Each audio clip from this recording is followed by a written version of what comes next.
news, but how to interpret them. Peter Cardillo, Chief Market Economist, Spartan Capital Securities, is joining us to decode the same. Welcome, Peter. My first question to you will be regarding US market action yesterday. It was flat on indices, but almost trying to touch all-time high. How do you assess that? Yeah, I think, the market is doing quite nicely here. And I think there is reason to be optimistic on several viewpoints. And of course, the first one is that the war between Iran and Israel, and of course, after the bombings by the United States, seems to indicate that it's not going to be a long-lasting one. And the United States seems on course to probably negotiate with Iran. So that's a good news. The second viewpoint is that is being more or less confirmed by the drop in oil prices after the speculative run-up. And the third good news is that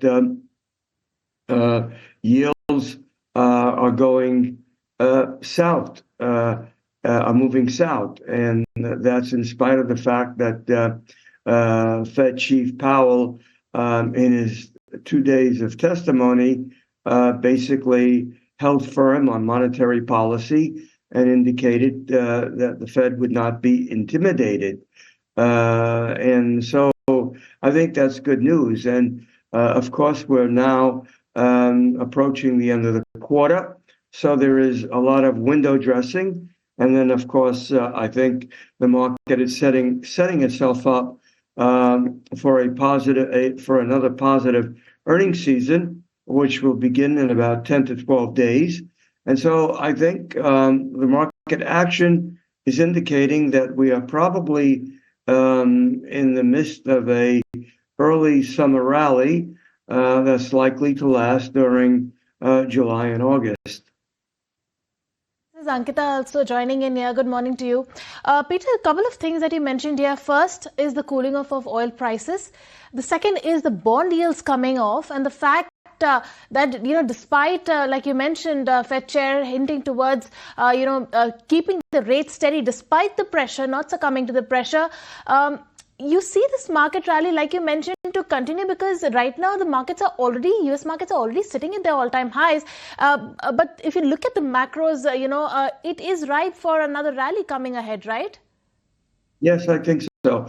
And another good point, macro data. Of course, on Friday, we're going to get the PCE price inflation index.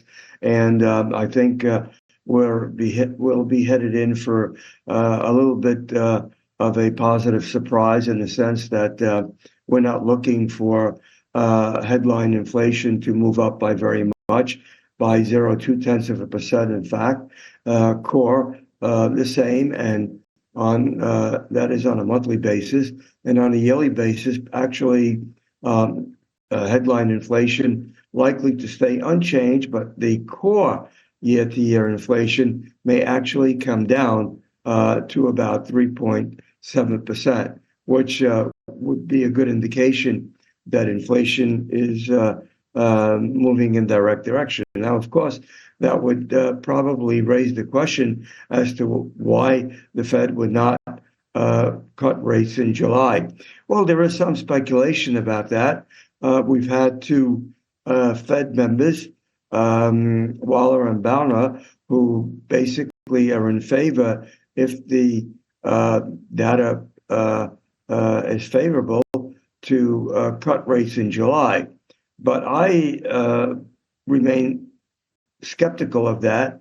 And the reason for that is, once again, the reason why Powell and company is hesitant is because they have to wait and see what kind of tariff inflation we'll be looking at, if we're looking at any.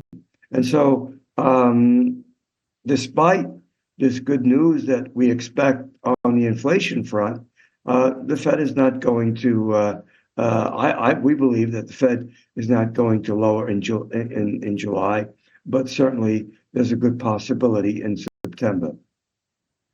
Right, that's a word coming in from Peter. Thank you so much for joining in, and we will definitely keep an eye what Fed does in the next policy meeting.